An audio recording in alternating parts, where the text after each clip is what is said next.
시청자 여러분 안녕하십니까? 저는 동정민입니다. 오늘 뉴스에이는 윤석열 대통령의 미국 국빈 방문을 보름 앞두고 터진 미국발 감청 의혹 소식으로 시작합니다. 자, 미국 CIA 중앙정보국이 우리나라를 포함해 동맹국들까지 감청했다는 의혹이 제기됐죠.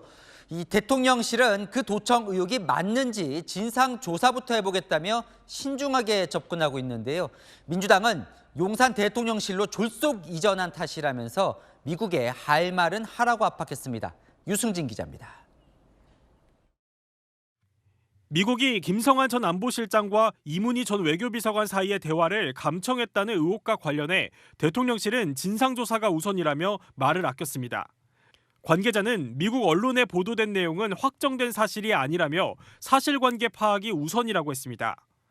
대통령실은 당사자들에게 사실관계를 확인하는 동시에 보안 체계를 점검한 것으로 전해졌습니다.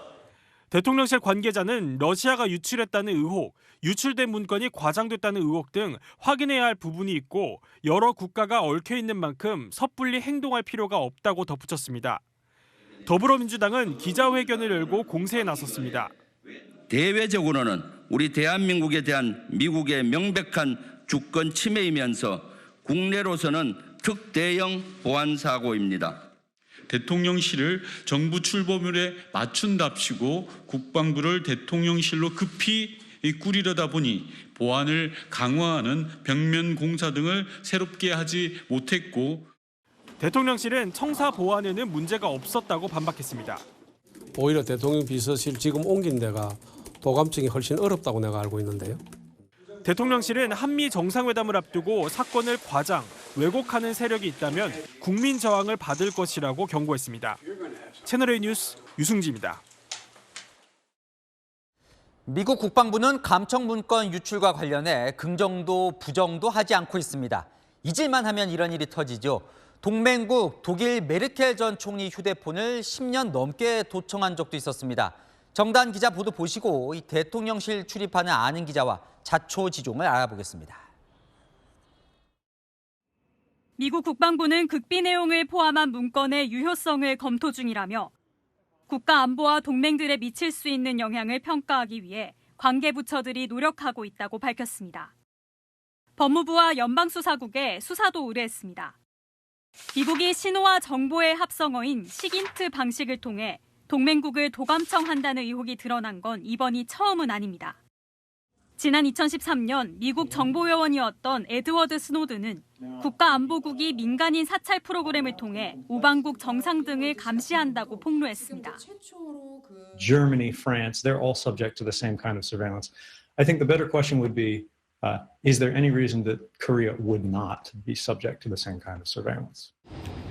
당시 메르켈 독일 총리의 휴대전화가 10년 넘게 도청된 사실이 밝혀지자 독일 측은 공식 항의했고 오바마 미국 전 대통령은 더 이상 도감청을 하지 않겠다고 약속했습니다.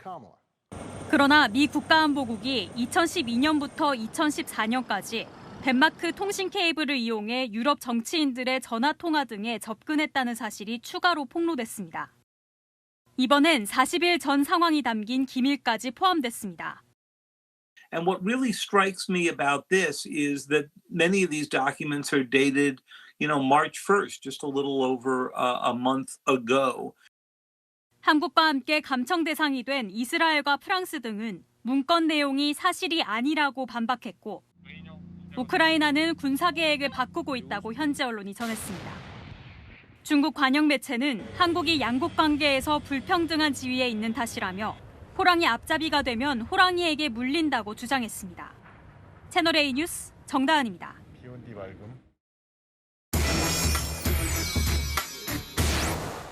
아는 기자 아자 시작합니다. 정치부 조아라 기자 나왔습니다. 자, 구체적으로 좀 따져보죠. 그럼 용산 대통령실이 뚫린 거예요? 미국의 감청을 당한 겁니까? 네, 현재까지 미국의 감청에 용산 대통령실이 뚫렸는지는 모른다가 맞습니다. 이 뉴욕타임스는 우크라이나 무기 지원과 관련한 김성한 전 안보실장과 이문희 전 외교비서관의 대화 내용을 공개했습니다. 이 미 국방부 기밀 문건에 근거했다고 밝히면서 이 기밀 문건은 신호 정보, 즉 시긴트에서 확보됐다고 전했습니다. 이 통신이나 통화 내용을 감청하는 방법인데 이 용산 대통령실일 수도 아니면 제3의 장소에서 나눈 대화일 수도 있고요. 또 두 사람 간 전화 통화일 수도 있습니다. 이 민주당은 용산 대통령실에서 나눈 대화가 확실하다고 주장했습니다. 용산에 있는 대통령실의 집무실에서 대통령 집무실은 아니겠지만 외교안보실장실이거나 또는 뭐 회의실이거나 용산에 있는 건물에 있는 걸 도감청한 겁니다. 네, 김 의원에게 그렇게 보는 근거를 추가로 물어봤습니다. 그랬더니 이 청와대 근무 경험과 상식에 비춰봤을 때 그럴 가능성이 높다는 것이라고 답했습니다. 뚜렷한 증거가 있었던 건 아니군요. 그렇습니다. 자, 시청자분께서 이런 질문을 주셨어요. 자, 그럼 청와대 시절에는 이런 감청을 안 당했는지. 자, 민주당은요. 청와대에 있었으면 괜찮았을 텐데 네. 용산으로 졸속 이전하면서 이렇게 뚫렸다 이렇게 주장을 하던데요. 맞습니까? 네, 그렇습니다. 민주당은 용산 대통령실이 감청됐다는 전제로 공세를 이어가고 있습니다. 이 기존 청와대에는 보안 시설이 잘 갖춰져 있는데 용산 이전이 졸속으로 추진되면서 보안이 허술해졌다는 겁니다.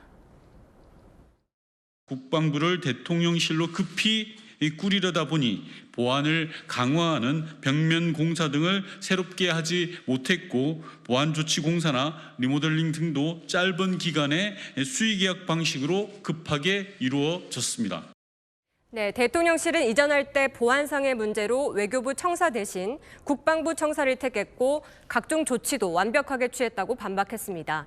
특히 국가안전보장회의 NSC가 열리는 대통령실 지하 벙커는 반쯤 지상으로 도출된 과거 청와대 벙커보다 훨씬 더 탄탄하다고 강조했습니다. 그러니까 NSC에서 대화가 유출될 가능성은 적다고 보는 건데요. 이 대통령실 고위 관계자는 용산 대통령실이 뚫렸다면 문재인 정부 국방부도 다 뚫렸다는 것이냐 이런 반박도 내놨습니다. 그런데요, 이 유출된 자료가 맞다면 우리나라뿐 아니라 아까 이스라엘 정보기관까지 뚫렸다 뭐 이런 건데. 그렇습니다. 자, 아까 시긴트라고 이야기를 했어요. 시긴트 이건 뭡니까 정확하게? 네, 이 시긴트의 정확한 뜻을 한번 설명드려 보겠습니다. 이 시긴트는 시그널과 정보를 결합한 용어입니다. 이 위성이나 특수 장비를 활용해서 통신이나 통화 내용을 감청하는 방법을 말하는 건데요. 이 박정희 정권 시절인 1970년대 미 중앙정보국 CIA가 청와대를 도청했다는 사실이 외신을 통해 알려졌었죠. 이 일을 계기로 노태우 정부는 청와대를 새로 지으면서 대통령 집무실에 있는 본관벽을 2중, 3중으로 두껍게 만들었습니다. 자, 어쨌든 지금 논란은 벌어졌고 민주당은 굴욕 외교라고 주장을 해요. 왜 미국에 말도 못하냐 이렇게 몰아붙이는 것 같습니다. 네, 그렇습니다. 이 대통령실은 하지만 일단 미 국방부가 법무부에 조사를 요청한 상황인 만큼 일단은 조사 결과를 기다려야 한다는 입장입니다. 이 기밀 문건의 진위가 확인되지 않은 상황에서 항의부터 하는 건 자칫 동맹을 훼손할 수 있다는 우려 때문입니다. 특히 해당 문건이 러시아와 우크라이나 전쟁과 관련된 내용인 만큼 이번 미국의 감청 의혹이 한미 동맹을 이간질하려는 세력의 의도가 개입된 사건일 가능성도 염두에 두고 있습니다. 자, 이 관심은 이제 미국 국빈 방문이 보름 정도밖에 남지 않았거든요. 영향은 없을까요? 네, 말씀하신 대로 이번 국빈 방문은 12년 만에 이뤄지는 중요한 국가 행사입니다. 그만큼 방미 성과에 대한 기대감이 높았는데요. 이 감청 의혹에 더 관심이 쏠릴 수 있다는 우려도 나오는 게 사실입니다. 김태우 국가안보실 1차장은 한미 정상회담 의제 조율차 내일부터 3박 5일 일정으로 미국 워싱턴을 방문하는데요. 한편에서는 오히려 이번 감청 논란으로 우크라이나 무기 지원 요청을 미국이 할 수 없게 됐다는 관측도 나옵니다. 협상력이 좀 높아질 수 있다 이런 해석인 것 같네요. 맞습니다. 네, 아는 기자 조아라 기자와 살펴봤습니다. 자, 이제 정확히 1년 뒤 2024년 4월 10일 22대 총선일입니다. 1년 앞두고 여야 모두 내부 공천부터 시끌시끌 시동이 걸리는 분위기입니다. 자, 먼저 여당에서 떠오른 화두는 검찰 차출론입니다. 윤석열 정권을 뒷받침하기 위해 친정인 검찰 출신이 대거 출마할 거라는 소문. 김기현 대표는 괴담이라면서 일단 오늘 선을 그었습니다. 윤석열 인사 중 출마가 거론되는 게 누구인지 최수연 기자가 정리했습니다. 김기현 국민의힘 대표가 검사 대규모 공천설에 선을 그었습니다. 검사 공천이라는 일이 어떠냐 하면서 시중에 떠도는 괴담은 근거 없는 것임을 분명히 밝혀드립니다. 특정 직업 출신이 수십 명씩 대거 공천받는다는 것은 있을 수가 없는 일입니다. 김 대표 측 관계자는 특정 직군과 관련해 미리 공천 명단을 만들거나 공천 숫자를 정하는 일은 결코 없을 것이라고 설명했습니다. 당선 가능성이 높은 영남권에 윤 대통령 인사가 대거 내려 꽂힐 것이라는 소문이 퍼지자 당내 동요를 막기 위한 조치로 풀이됩니다. 당내에서는 출마 후보군으로 윤석열 인사 실명도 거론되고 있습니다. 내각에서는 권영세, 원희룡, 추경호 등 정치인 출신 장관을 비롯해 이정식, 한동훈 장관이, 대통령실에서는 이진복, 김은혜 수석, 박성훈, 주진우 비서관 등이 거론됩니다. 행정관급을 포함하면 20여 명이 넘는 것으로 전해집니다. 설이라고 저는 생각하고 우리 정무 차원에서 들여다보고 있는 일은 아니다. 한동훈 장관의 경우 대통령실이 있는 서울 용산구, 한 장관이 사는 서초구 등 여러 출마 후보지도 거론됩니다. 여권 관계자는 총선 때마다 대통령 뜻을 앞세운 사천 논란이 있었던 만큼 세심한 조율이 필요하다고 말했습니다. CLA 뉴스 최순입니다. 자, 기억해보시면 총선 때마다 개혁 경쟁은 물갈이에서 시작됐습니다. 1년 앞두고 169석의 민주당 현역 의원들이 긴장하는 이유기도 한데요. 오늘 처음으로 총선 불출마를 선언한 현역 민주당 의원이 나왔습니다. 현역 의원과 도전자, 친명, 비명계 간의 치열한 공천 경쟁도 함께 불보는 모양새입니다. 이어서 김철중 기자입니다. 소방관 출신 인재 영입으로 지난 총선 때 국회에 입성했던 오영환 민주당 의원이 내년 총선 불출마를 밝혔습니다. 상대를 악마화하기에 바쁜 국민들께서 외면하는 정치 현실에 대해 책임 있는 한 명의 정치인으로서 결국 아무것도 바꾸지 못했습니다. 국민 곁의 소방관으로 다시 돌아가고자 합니다. 오 의원은 다시 소방공무원 시험을 보겠다고 밝혔습니다. 총선 1년을 앞두고 현역 의원의 첫 불출마 선언에 169석 현역 의원들은 긴장하는 분위기입니다. 총선 때마다 개혁 경쟁이 붙으면서 현역 물갈이는 이뤄져 왔습니다. 지난 총선 때도 민주당 현역 4명 중 1명은 공천을 받지 못했습니다. 민주당 현역들은 문재인 정부 출신 인사나 지방선거 낙선자와 공천 경쟁을 펼쳐야 합니다. 공천을 두고 개파들 움직임도 빨라지고 있습니다. 이낙연 전 대표의 싱크탱크는 심포지엄을 열고 이재명 대표와 강성 지지자들을 우회 비판했습니다. 무당급 유튜버들하고 팬덤하고 가짜뉴스하고 그리고 저질 지도자들하고 결합이 되어 있는 겁니다. 무당이 당원, 당규, 공천 그리고 국가 정책까지 다 주무르고 있다는 얘기입니다. 반면 강성 원외 인사들은 포럼을 출범시키며 비명계 반발로 무산된 권리당원의 현역 의원 평가 참여를 재차 요구했습니다. 민주당 관계자는 시스템 공천에 따라 인위적인 물갈이는 없을 것이라고 진화에 나섰습니다. 채널A 뉴스 김철중입니다.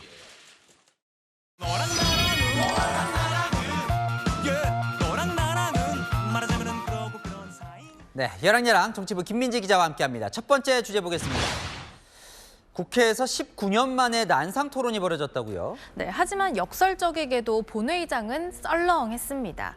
오늘부터 국회에서 선거제 개편을 위한 전원위원회가 개최됐는데요. 그야말로 백가쟁명식 의견이 쏟아졌습니다. 우리 정의당도 국민이 지지해 주시는 만큼 의석수를 얻고 싶습니다. 저희 같은 신생정당이 이 회의장에서 부적대기 한 자리를 얻기에도 너무너무 어려웠습니다. 최소 3대1 비율인 75석까지는 확충이 필요합니다. 비례대표제 폐지에 답이 있습니다. 의원정 축소는 더 적은 인원이 더 많은 권력을 나눠 갖는 정치 계약입니다. 지난 16대 국회에서 의석수를 26석 줄였던 것을 감안하면 불가능한 논의도 아닙니다. 정말 생각들이 다 다르군요. 네. 그런데 이 19년 만에 열렸다는 전원위원회가 뭡니까? 전원위원회는 주요한 사안에 대해서 국회의원 전원이 참석해서 심사하는 회의로 가장 최근에는 2004년과 2003년 이라크 전쟁 파병을 두고 열렸습니다. 아랍 국가들이 한국을 전범국가로 규정을 하게 되면 그 피해와 후유증, 이걸 어쩔 것인지. 우리는 전쟁은 물론 반대하지만 한반도의 전쟁 억제력을 유지하기 위해서라도 우리는 이번에 미국을 지원해야 할 것입니다. 네, 그런데 앞서 제목에도 말씀드렸지만 썰렁하던데요. 네, 4일 동안 100명이 발언한다는데 정작 듣는 사람은 별로 없었습니다. 가뜩이나 여야 간 입장차도 큰데 이래서 무슨 결론을 도출할 수 있을까요? 네, 다음 주제 넘어가 보겠습니다. 자, 김건희 여사가 왜 교생입니까? 김 여사가 과거 교생 실습 시절 학생들과 찍은 사진과 편지가 공개된 건데요. 가운데 하얀 옷을 입은 여성이 김 여사인가 보죠. 네, 1998년 서울 광남중에서의 교생 실습 중에 사생대회에 참가한 학생들과 찍은 사진인데요. 아이들과 다정하게 어깨동무를 하고 있죠. 학생들에게 직접 쓴 편지도 있었는데요. 헤어지게 되어 아쉽다, 선생님을 잊지 말아달라 같은 내용이 담겨 있습니다. 근데 갑자기 이 사진과 편지가 어떻게 공개가 된 겁니까? 당시 김 여사의 제자였던 A씨가 직접 용산 대통령실로 보냈다고 하는데요. A씨는 작별 인사를 하며 눈물 흘리시던 모습을 기억한다면서 대선 기간 선생님이 음해에 시달리는 모습이 마음 아팠다는 말도 전해왔다고 합니다. 대통령실에 보낸 게 언론을 통해서 알려진 거군요. 네.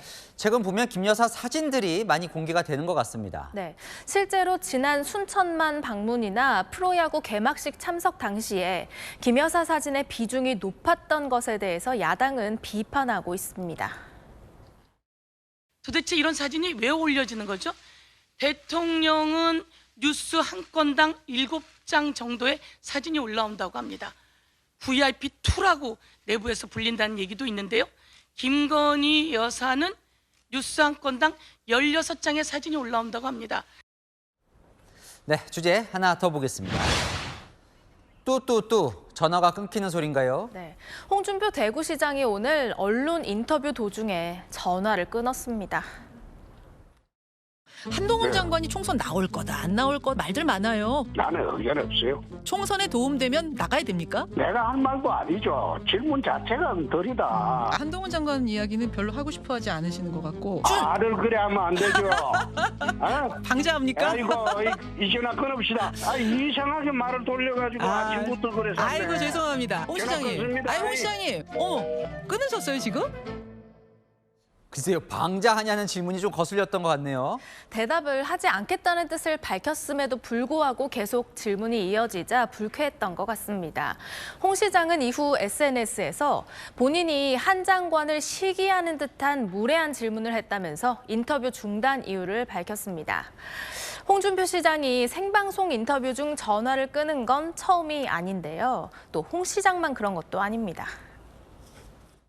비대위 체제를 만든 사람이 홍준표 전 대표님 아닙니까? 그래서 안 나오실 거라고 생각했는데 가만히 있어 봐요.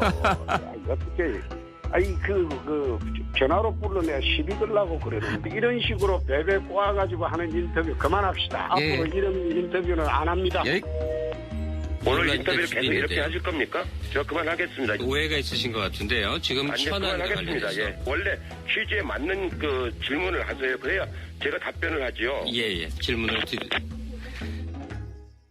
물론 뭐 비아냥거린다고 느끼면 불쾌할 수는 있는데 그렇다고 끊어버리는 건 좀 그렇지 않습니까? 네, 홍 시장은 여당 대표를 지낸 고위 정치인이잖아요.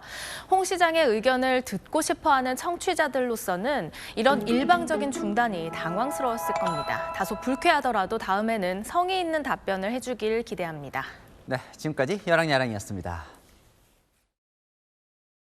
코인 투자 갈등에서 시작된 강남 납치 살인 사건의 수사가 점차 다른 방향으로 확대되고 있습니다. 이른바 코인 게이트 의혹이 나오고 있는데요. 이 코인 업체가 각계 인사들에게 코인을 공짜로 줬는지 경찰이 들여다보고 있습니다. 이준성 기자입니다. 서울 마포의 한 사무실입니다. 문은 굳게 닫혀 있고 당분간 재택근무로 전환한다는 공지만 붙어 있습니다. 투자 실패 원한으로 강남 납치 살인 사건을 불러온 문제의 피코인 발행사입니다. 맛이랑 같은 생각, 일을 빡세게 하지는 않는 것 같아요. 하얀색 가림막을 붙이고 기밀 작업을 하시나? 가상화폐 피코인을 둘러싼 투자자들 간 갈등에서 발생한 청부 살인으로 잠정 결론 난 강남 납치 살인 사건. 코인 발행업체 대표 이모 씨가 코인 홍보 등을 목적으로 정관계, 언론, 학계 등의 코인을 공짜로 줬다는 의혹도 제기됐습니다. 한 대학 교수는 코인 12만 개를, 공무원은 15만 개를 받은 것으로 전해졌습니다. 발행사 측이 코인 상장 전 200만 개의 코인을 제공했다는 소문도 돌고 있습니다. 일명 코인 리스트인데 2020년 당시 피해자 A씨가 피코인에 투자했다가 손해를 보자 재단 측을 고소하기 위해 증거를 모으는 과정에서 작성된 것으로 알려졌습니다. 발행사 대표는 현재 필리핀에 머물고 있습니다. 다만 코인을 제공했다고 해도 코인을 현금처럼 뇌물로 볼 수 있냐를 놓고 법적 공방은 불가피해 보입니다. 코인 시세도 급변동이 심해 어느 시점을 기준으로 뇌물 액수를 산정할지도 명확하지 않습니다. 한편 강남 납치살인 사건 배우이자 코인 상장 초기부터 투자에 가담한 가상화폐 큰손 황모 씨는 구속영장 심사에 출석했지만 입을 굳게 닫았습니다. 코인 시세 조작 의혹 인정하세요? 서울 한복판에서 일어난 충격적인 납치 살해 사건이 코인 게이트로 번질지 경찰이 수사력을 모으고 있습니다. 채널A 뉴스 이준성입니다. 강남 학원가에서 마약 음료를 나눠준 사건과 관련해 경찰이 중국에 있는 윗선 체포에 수사력을 집중하고 있습니다. 중국에 있는 용의자들은 학부모에게 1억 원을 달라 협박한 것으로 드러났습니다. 장호림 기자입니다. 중국에서 받은 병에 필로폰과 우유를 섞어 마약 음료를 만든 길 씨. 피해자들에게 하실 말씀 없습니까? 중국 전화번호를 국내 휴대전화로 바꿔준 김 씨. 혐의 소명은 어떻게 하실 건가요? 죄송합니다. 이들은 법원의 구속영장 심사를 받고 있습니다. 실행조 4명 중 가장 뒤늦게 대구에서 붙잡힌 20대 여성 김모 씨는 다른 아르바이트생과 달리 과거에 보이스피싱 조직에서 일한 적 있는 것으로 드러났습니다. 현금 수거책으로 일했는데 연루 범죄만 11건, 피해액은 2억 원으로 확인됐습니다. 애초 범죄인 걸 알면서도 마약 음료를 아이들에게 건넨 겁니다. 경찰은 이들의 윗선으로 중국에 있는 20대 한국 남성 이모 씨와 30대 중국 동포 박모 씨를 특정했습니다. 체포영장을 신청하고 여권 무효화와 함께 인터폴 적색 수배를 요청하는 등 조만간 강제 송환 절차에 돌입할 예정입니다. 이들은 범행을 지시하고 실행조가 받아온 학부모 연락처로 협박한 혐의입니다. 맞춤법 틀린 문자 메시지로 아이를 신고하겠다며 500만 원을 요구했고 그중 한 학부모에겐 전화통화로 1억 원을 요구하기도 했습니다. 현재까지 마약음료 피해자는 학부모 1명 포함 8명으로 최종 확인됐습니다. 채널A 뉴스 장호림입니다. 미국에서 마약과 총기를 이삿짐에 숨겨들여온 밀수범이 붙잡혔습니다. 마약과 총기가 동시에 적발된 건 처음 있는 일입니다. 해외에서 들어오는 이사 화물은 1년에 2만 건이 넘지만 일일이 검사하지는 못하는 실정입니다. 구자준 기자입니다. 수사관들이 소파 테이블 아랫면 부직포를 뜯어내더니 마약 성분 검사지를 테이블 안쪽에 구석구석 비빕니다. 마약 탐지 장치에 넣으니 경보음을 내며 반응합니다. 옷장에서는 비닐봉투에 나뉘어 포장된 필로폰이 박스째 나옵니다. 이 박스 하나가 전부고 다른 데는 아무리 뒤져봐도 없습니다. 제가 솔직하게 말씀드리는 거예요. 미국 LA에서 마약을 판매하다 입국한 49살 장모 씨의 집을 검찰이 압수수색하는 겁니다. 장 씨의 집에서는 필로폰 3.2kg과 권총 1정과 모의권총 6정, 실탄 50발도 발견됐습니다. 장 씨가 들여온 필로폰은 10만 명이 동시 투약할 수 있는 양. 남성의 주거지에서 압수한 총기와 마약입니다. 남성은 필로폰을 소파 테이블 아랫면에 진공 포장 상태로 숨겼습니다. 마약과 총기를 한꺼번에 들여오다 적발된 건 이번이 처음입니다. 본인이 특정되는 이삿짐보다는 해외 특송이나 우편을 통해 마약을 밀반입하는 사례가 훨씬 많다는 게 관세청의 설명입니다. 공항과 항만 세관을 통과한 이사 화물은 코로나19 등으로 줄어드는 추세지만 지난해에만 2만 건이 넘습니다. 세관이 해외 이삿짐 전부를 검사하긴 힘들다는 점에서 마약 밀반입 사례는 더 있을 걸로 추정됩니다. 장 씨는 자신이 들여온 필로폰을 지난달 직접 투약했지만 아직 국내에 유통하지는 않은 걸로 검찰은 보고 있습니다. 장 씨를 구속 상태로 재판에 넘긴 검찰은 장 씨가 연계된 미국 조직에 대해 계속 수사할 예정입니다. 채널A 뉴스 구자준입니다. 보이스피싱에도 신종 수법이 동원되고 있습니다. 이 범죄 수익금을 골드바로 바꿔가며 돈 세탁을 했는데요. 이런 범죄에 가담하는 현금 수거체 잡고 보니 고교생 2명이 끼어 있었습니다. 이기상 기자입니다. 경찰이 흰색 차량을 압수수색합니다. 팔걸이 부분을 뒤지자 인증서와 금괴가 한 움큼 나옵니다. 이거 금이네? 다 뺐네. 응? 금이에요. 환전 총책은 길에서 붙잡아 수갑을 채웁니다. 중국에 콜센터를 둔 국내 보이스피싱 조직을 체포했는데 돈 세탁 방식이 교묘해졌습니다. 거리를 서성이던 여성이 다가온 남성으로부터 뭔가를 건네받습니다. 저금리 대환대출을 미끼로 계좌를 만들도록 하고 송금 또는 현금을 전달받는 방식으로 돈을 뜯어낸 겁니다. 돈을 건네받은 일당은 금거래소를 찾아 골드바, 금괴를 삽니다. 골드바를 받은 조직원은 다시 현금으로 바꾸고 차량에서 수거책과 접선해 전달합니다. 현금 수거책은 으슥한 곳에서 해외 송금책에 돈을 넘기고 해외 송금책은 종이 가방을 버리고 돈만 챙겨 현장을 떠납니다. 최소 4단계를 거친 셈인데 기존 코인이나 외화 거래가 꼬리 잡히자 골드바로 세탁하는 새로운 수법이 등장한 겁니다. 피해자가 의심이 돼서 계좌를 지급정지시키면은 그 계좌만 남는 거죠. 그 골드바는 누가 막을 수 있는 게 아니잖아요. 이렇게 벌어들인 범죄 수익은 5개월간 4억 원 정도. 붙잡은 조직원 12명 중에는 중국 동포인 고교 1학년 2명도 있었습니다. 한국에 들어오기 전부터 알던 중국 조직원이 SNS로 범행을 제안했고 3차 현금 수거책을 맡은 겁니다. 이들은 현금 전달 대가로 건당 5만 원의 활동비를 받은 것으로 알려졌습니다. 채널A 뉴스 이기상입니다. 분식집을 운영하며 3자녀를 키워온 40대 가장이 직접 배달을 나갔다가 차에 치여 숨졌습니다. 사고를 낸 차량은 음주운전 차량이었습니다. 신선미 기자가 보도합니다.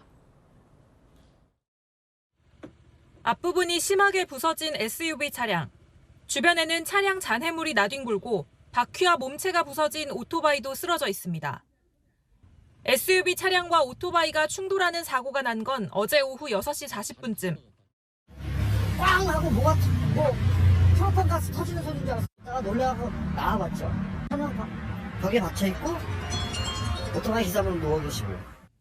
사고를 목격한 시민들이 곧바로 심폐소생술을 해봤지만 병원으로 옮겨진 오토바이 운전자는 끝내 숨졌습니다. SUV 차량은 중앙선을 넘어와 오토바이를 쳤는데요. 인도까지 올라와 벽을 들이받은 뒤에야 멈췄습니다.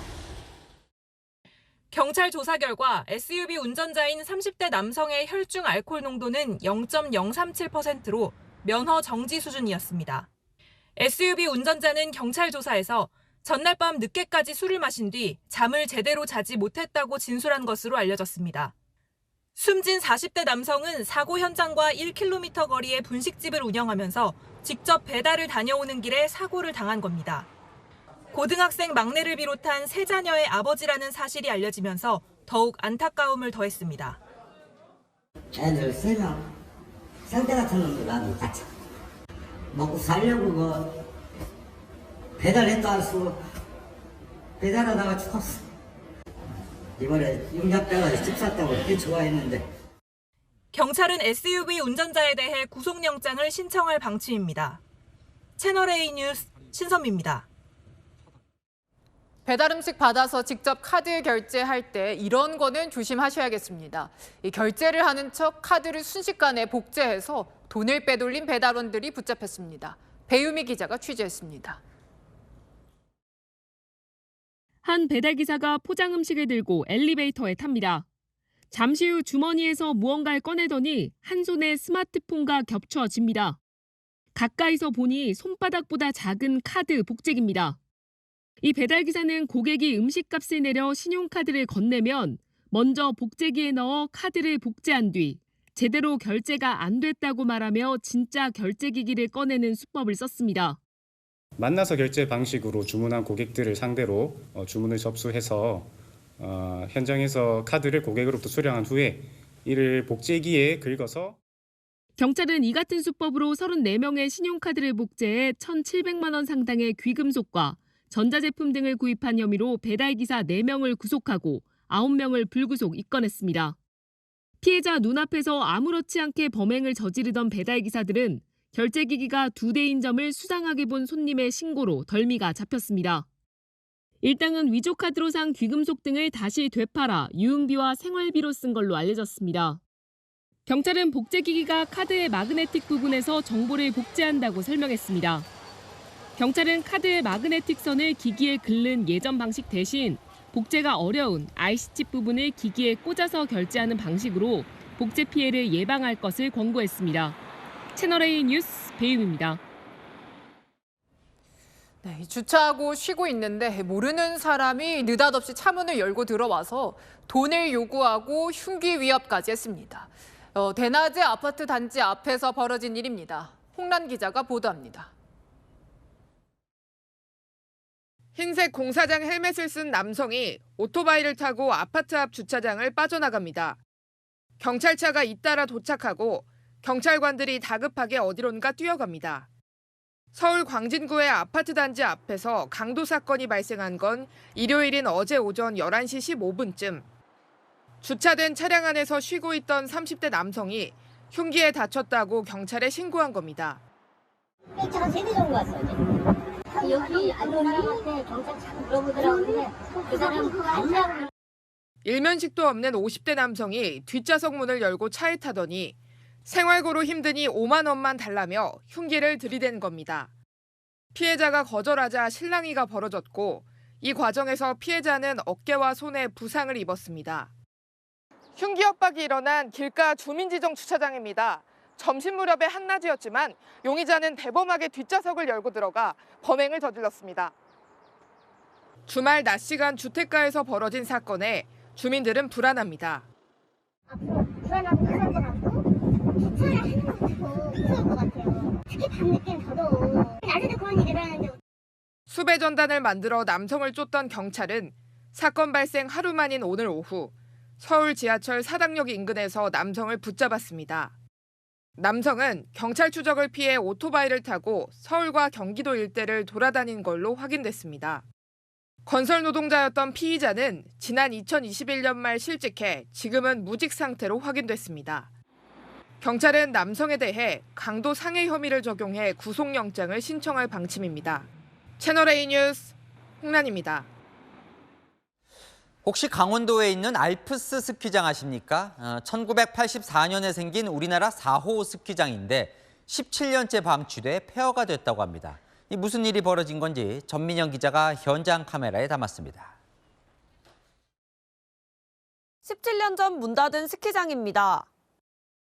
지금은 숲도 스키장도 아닌 폐허가 돼버렸는데요. 오랜 세월 이렇게 방치된 이유는 뭘까요? 현장에서 알아보겠습니다.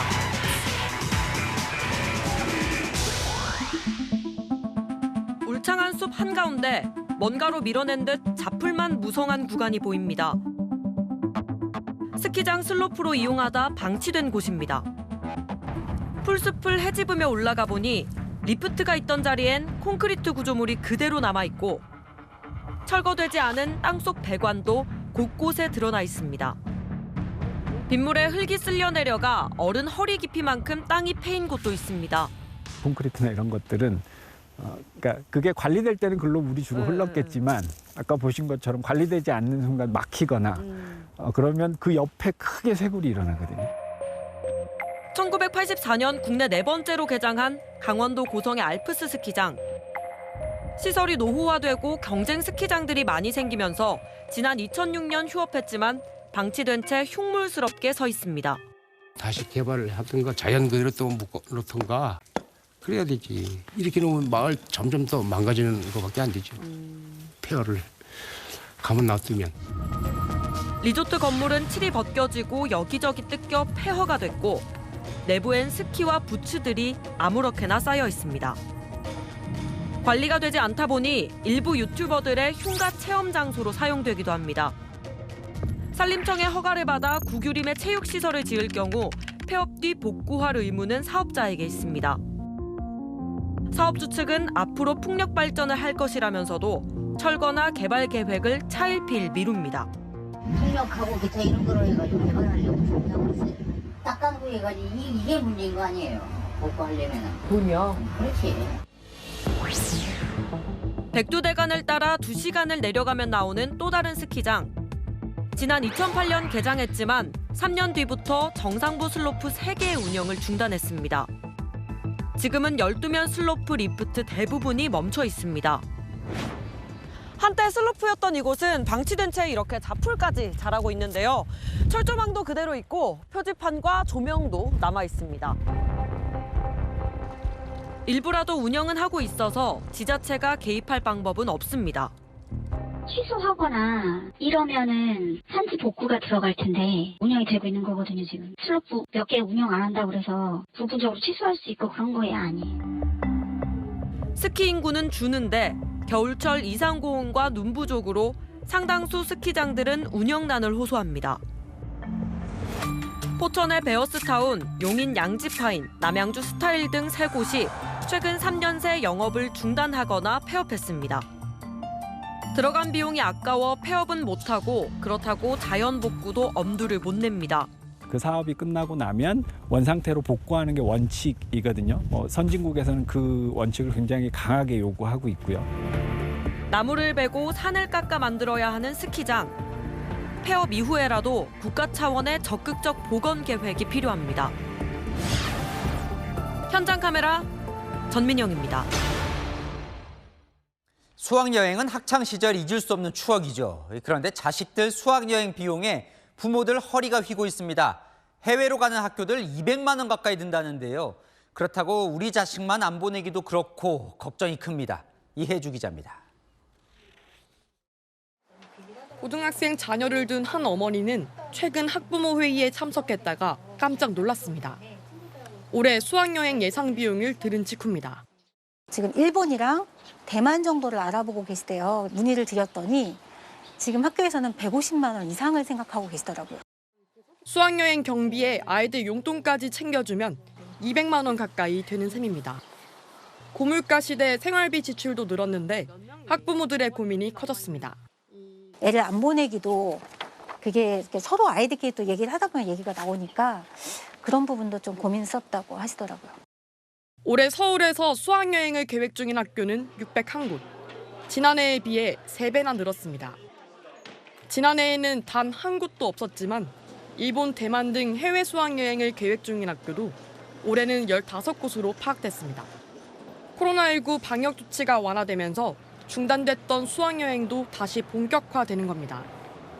물가가 치솟으면서 수학여행 경비도 코로나 이전에 비해 보통 20만 원에서 30만 원씩 올랐습니다. 2박 3일 평균 비용은 제주도가 60만 원대, 일본, 대만 등 해외의 경우 100만 원에서 150만 원 정도입니다. 전체적으로 다 물가가 오르다 보니까 좀 지출이 많아진 상태에서 이렇게 없던 수학여행이 또 생기다 보니까 그래도 좀 부담이 있긴 하죠. 코로나19 막바지, 일상 회복은 바라던 소식이지만 날아든 수학여행 청구서의 상승폭이 썩 달갑지만은 않습니다. 채널A 뉴스 이혜주입니다. 전국 주유소 휘발유 평균 가격이 다시 1,600원을 넘어섰습니다. 게다가 유류세 인하도 이번 달 말이면 끝이 납니다. 세수가 부족해서 유류세 인하 연장이 안 될 것 같다는데요. 자세한 내용은 안건우 기자가 보도합니다. 전국 휘발유 평균 가격이 리터당 1,600원을 넘어섰습니다. 휘발유 가격이 1,600원을 넘어선 건 지난해 12월 이후 넉 달 만입니다. 서울은 상승세가 더 가팔라 리터당 평균 1,700원대로 올라섰습니다. 그나마 이달 말까지 적용되는 유류세 인하 조치에 소비자들은 숨을 돌리고 있습니다. 지금 현재 제가 넣은 게 한 7만 원 정도를 넣었거든요. 근데 전에는 10만 원 정도까지도 들어갔어요. 유류세의 인하폭의 차이가 그 정도로 피부로 많이 와닿아지. 하지만 정부는 휘발유 25%, 경유는 37% 인하했던 유류세를 다음 달부터 원래대로 돌리는 방안을 검토하고 있습니다. 경기 둔화에 따른 세수 부족이 원인입니다.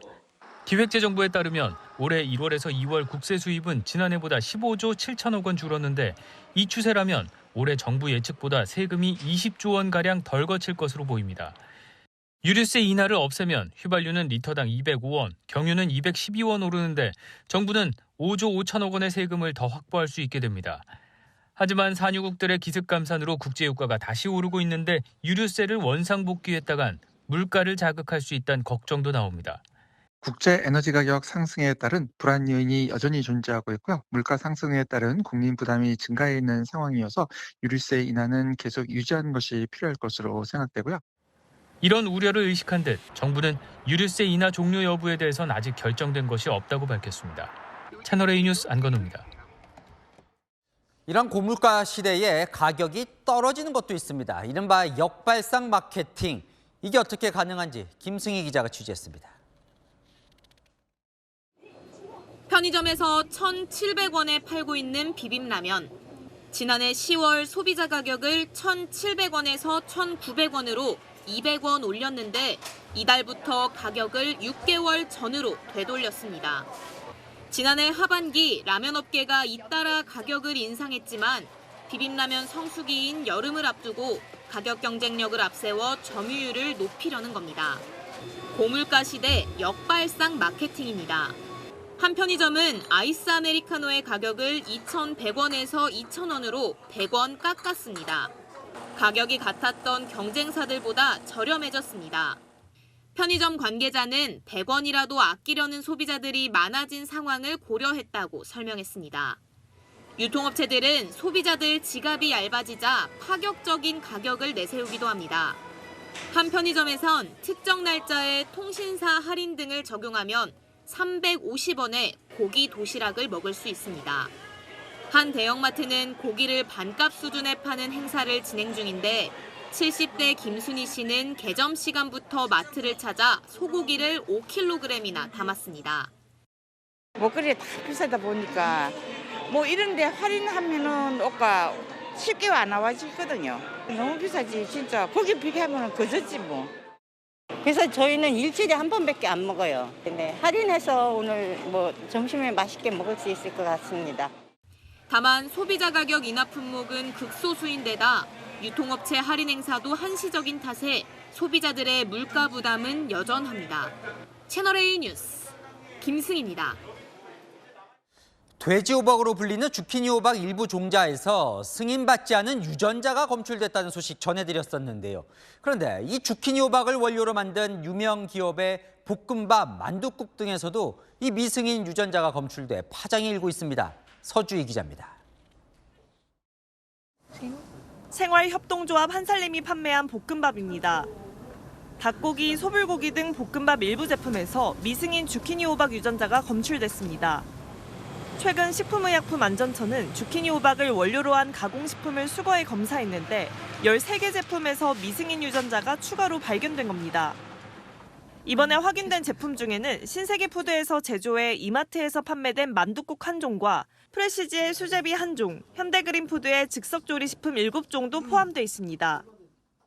지난 7일부터 생산이랑 판매를 중단한 상태거든요. 그래서 지금은 문제되는 사항은 없는 걸로 알고 있어요. 지난달 식약처는 국내에서 생산된 주키니 호박 종자 중 일부가 유전자 변형 생물체로 확인됐다고 밝혔습니다. 해당 주키니 호박을 원료로 한 식품에 대한 유통 판매 중단 조치도 내렸습니다. 하지만 해당 종자는 지난 2015년부터 8년간 유통되다 이번에 뒤늦게 발견되면서 소비자와 농가는 물론 가공업체까지 혼란에 빠졌습니다. GMO 유전자가 들어가지 않은 주키니 호박을 넣었다라고 했고 그래서 저희는 안심을 하고 가공물품을 내려고 했었는데 손실, 손해, 또 믿음 이런 것들이 엄청난 큰 타격을 이 며칠 사이에 입었습니다. 또 다른 식품업체에선 국가인증 유통 채널을 통해 구입했는데 마치 우리한테 문제가 있는 것처럼 보여질까 봐 걱정이라며 아쉬워했습니다. 식약처는 해당 주키니 호박이나 가공식품 섭취로 인한 인체 유해성은 확인되지 않았다고 밝혔습니다. 채널A 뉴스 서주입니다. 드라마 미스터 션샤인의 주인공으로 잘 알려진 인물이죠. 독립운동가 황기환 애국지사의 유해가 100년 만에 고국 땅을 밟았습니다. 독립된 조국에서 다시 보자라는 극중 마지막 대사가 이제야 이뤄졌습니다. 김성규 기자입니다. 비행기 문이 열리자 유해가 담긴 나무관이 모습을 드러냅니다. 국방부 의장대가 유해를 분향재단까지 봉송하고 독립유공자 후손들이 차례로 분향합니다. 100년 전 미국 뉴욕에서 서거한 독립운동가 황기환 애국지사입니다. 그동안 이영만리 타국의 땅에 그 공동묘지에 쓸쓸히 묻혀 계셨습니다. 드라마 미스터 선샤인의 주인공 유진 초이의 실존 인물이기도 한 황 지사는 1904년 19의 나이에 증기선을 타고 미국 하와이로 입항했습니다. 1차 세계대전 당시 미군의 자원 입대에 프랑스 전선에 배치됐고 유럽에 계속 남아 우리 임시정부의 파리 위원부 서기장을 맡았습니다. 최근 발견된 100여 년 전 외신 인터뷰에선 일본이 한국을 잡고 있는 한 극동에서 평화는 없다며 조국 독립의 당위성을 강변했습니다. 1921년 프랑스를 방문한 히로히토 일본 왕세자의 암살 계획설에 대해선 조선의 신용도를 떨어뜨리려는 일본의 계략이라고 맞섰습니다. 1923년 4월 37의 나이에 뉴욕에서 심장병으로 순국한 황 지사. 국가보훈처는 그동안 국적이 없었던 그에게 대한민국 국적을 부여하고 유해를 대전 현충원에 안장했습니다. 채널A 뉴스 김성규입니다. 네, 197억 원, 세계에서 가장 비싸게 팔린 자동차 번호판의 가격입니다. 이 차량 번호는 몇 번일까요? 전혜정 기자가 알려드립니다. 경매장 무대 배경에 낙찰이라는 글자가 새겨지고 축포가 터져 나옵니다. 이슬람 금식 성월인 라마단을 맞아 소외계층을 지원하기 위해 두바이 당국이 마련한 경매 행사입니다. 이 자리에서 5,500만 디르함, 우리 돈 197억 원까지 치솟은 차량 번호판은 P7이었습니다. 보통 5자리인 UAE의 자동차 번호판 가운데 자릿수가 적으면 왕족이나 부유층이 소유한 차를 뜻합니다. P7 번호판은 지난 2008년 아부다비에서 187억 원에 낙찰됐던 1번 번호판의 기록도 갈아치우고 세계에서 가장 비싸게 팔린 번호판으로 올라섰습니다. 두바이의 라마단 경매 자리에서 낙찰된 자동차 번호판 총액만 329억 원 규모에 달했고 같은 번호가 연속되는 인기 휴대전화 번호도 8억 2천만 원이 넘는 가격에 낙찰됐습니다. 채널A 뉴스 전혜정입니다. 오늘 오후 설악산 대청봉의 모습인데요. 강원 산지로는 강풍주의보가 발효 중인 가운데 고정된 CCTV 카메라가 흔들릴 정도로 강한 바람이 불고 있습니다. 내일은 전국적으로 바람이 더 강해집니다. 영동 지역으로는 순간풍속 초속 30m 이상의 강풍이 예상되고요. 그 밖의 지역에서도 바람이 강하게 불겠습니다. 대형 화재와 시설물 안전사고에 각별히 주의하셔야겠습니다. 내일은 튼튼한 우산을 챙기셔야겠습니다. 전국에 강한 바람을 동반한 황사비가 내릴 텐데요. 오전에 중부와 전북을 시작으로 오후면 전국으로 확대됐다가 밤이면 그치겠습니다. 비의 양은 중부에 5에서 20mm로 많지는 않지만 벼락과 돌풍을 동반해 요란하게 내리겠습니다. 내일 황사가 유입되면서 서쪽 지역은 종일 공기가 탁하겠습니다. 내일 아침 기온 서울과 전주 12도로 출발해서 한낮에는 서울 17도, 광주는 21도가 예상됩니다. 금요일에는 또다시 전국에 봄비가 흠뻑 내리겠습니다. 날씨였습니다. 소방관으로 돌아가겠다. 31살의 민주당 인재로 영입됐던 소방관 출신의 오형환 국회의원이 총선 불출마를 선언했습니다. 이 불출마 소회가 인상 깊습니다. 우리 정치는 상대 진영을 누가 더 오염시키는지를 승패의 잣대로 삼고 있다. 그 진영 논리에 기대 상대를 악마화하기에 바쁜 정치였다. 그리고 이 대목이 중요합니다. 결국 나는 아무것도 바꾸지 못했다. 총선 딱 1년 남았습니다. 더 오래 정치한 선배 의원들은 반성하며 불출마를 택한 30대 초선 후배를 보며 뭘 느끼고 있을까요? 물음표 찍겠습니다. 정치 악마화, 주범은 누구? 뉴스에 마칩니다. 감사합니다.